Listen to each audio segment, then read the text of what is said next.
பிரியமானவர்களே, இந்த நாளில் மனமகிழ்ச்சியான இந்த நல்ல ஓய்வு நாளுக்காக நன்றி செலுத்துகிறேன். இந்த நாளில் எல்லாரும் ஆராதனைக்கு நீங்கள் செல்லுங்க. ஏன்னா ஞாயிற்றுக்கிழமை யாரும் வீட்டில் இருக்காதீங்க. கண்டிப்பாக உங்களுடைய சபைகளுக்கு நீங்கள் சென்று கர்த்தரை ஆராதியுங்கள்.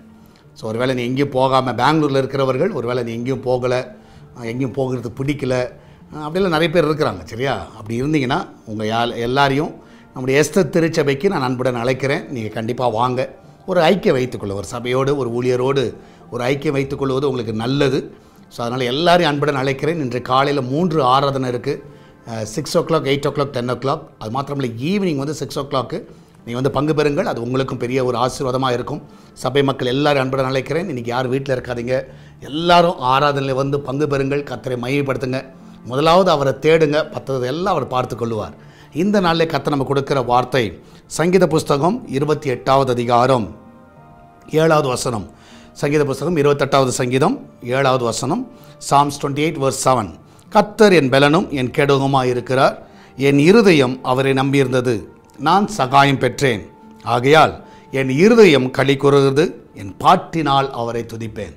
இன்றைக்கி நம்ம எதுக்கு ஆலயத்துக்கு வரோன்னா, கர்த்தர் உங்களுக்கு செய்த எத்தனையோ நன்மைகள் இருக்கிறது. இன்றைக்கி நீ ஜீவனோடு இருக்கிறது கர்த்தருடைய கிருபை. எத்தனையோ ஆபத்துகள் எல்லாவற்றிலிருந்து கர்த்தர் உங்களை காத்தார், உங்களுக்கு சகாயத்தை கொடுத்தார். நீங்கள் நம்பின காரியங்களை கர்த்தர் வாய்க்க பண்ணினார். அதில் இந்த நாளில் ஆலயத்தில் சென்று அவரை துதியுங்கள். ஆமென். நீங்கள் நல்ல ஒரு துதியை ஏறெடுங்க, கர்த்தருடைய வசனத்தை கேளுங்க. நிச்சயமாக இந்த வாரம் முழுவதும் அது உங்களுக்கு ஒரு பலனாக இருக்கும். இதனால் கர்த்தரை தேடுகிறதுல இந்த நாளில் உற்சாகம் காட்டுங்க. கர்த்தர் உங்களோடு கூட இருக்கிறார். நிச்சயமாக அவர் நம்பி இருக்கிற உங்களுக்கு ஒரு நாளும் அவர் நிச்சயமாக கைவிட மாட்டார். அவரை துதிக்கத்தக்கதாக உங்கள் நாவுகளை கர்த்தர் பலப்படுத்துவார். நம்ம எல்லோரும் ஜெபிக்கலாமா? நன்றி ஆண்டவரே, இதனால் உலகம் முழுவதும் நடக்கிறதான பரிசுத்தவான்களுடைய ஆராதனை ஆசீர்வதிங்கப்பா. எல்லா இடத்துல தேவனுடைய பிரசன்னம் ஆளுகை செய்யட்டும். ஆண்டவரே, அந்த சபைக்கு வருகிற பிள்ளைகளுக்கு ஆண்டவரே அந்த வார்த்தையை கொடுத்து ஆண்டவரே அவளை பலப்படுத்தணுமா ஜெபிக்கிறேன். போதருடைய சத்தத்தை அல்ல, உம்முடைய சத்தத்தை ஜனங்கள் கேட்கட்டும். அந்த வார்த்தையை கேட்கும் பொழுது அந்த இருதயத்தில் கிரியை செய்யுங்க. அவளை மனம் திரும்பவும் ஒப்பு கொடுக்கவும் நீர் உதவி செய்ய வேண்டுமா ஜெபிக்கிறேன். ஆலயத்துக்கு வருகிற பிள்ளைகள் பலவீனமாக இருப்பார்கள் என்றால் இந்த நாளில் எல்லாரும் சுகப்படுத்துங்க.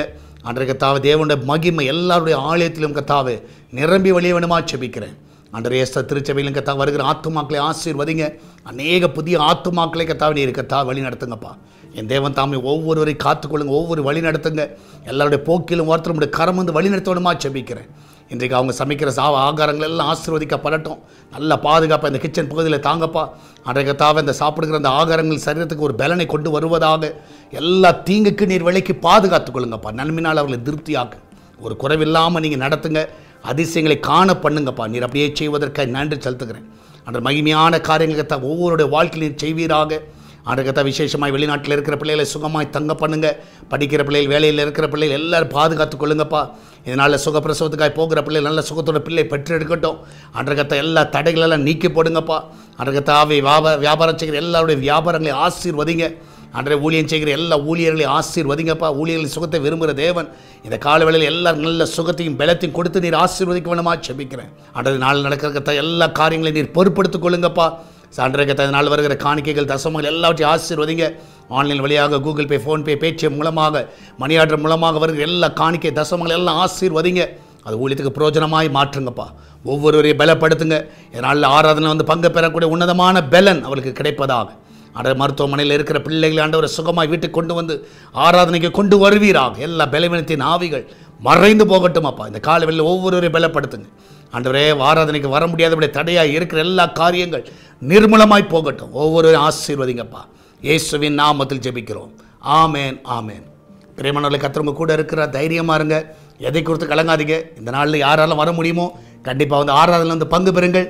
வர முடியாத பிள்ளைகள் நம்முடைய எஸ்தர் பிரேயர்ஸ் யூடியூப் சேனல், அது மாத்திரம் சால்வேஷன் டிவி யூடியூப், சால்வேஷன் டிவியில் பார்க்குறவங்க இந்த 3 காரியங்கள் நீங்கள் பார்க்கலாம். எல்லோரும் பாருங்கள், ஆராதனையில் பங்கு பெறுங்கள். கர்த்தர் உங்களோடு கூட வழி நடத்துவார். God bless you.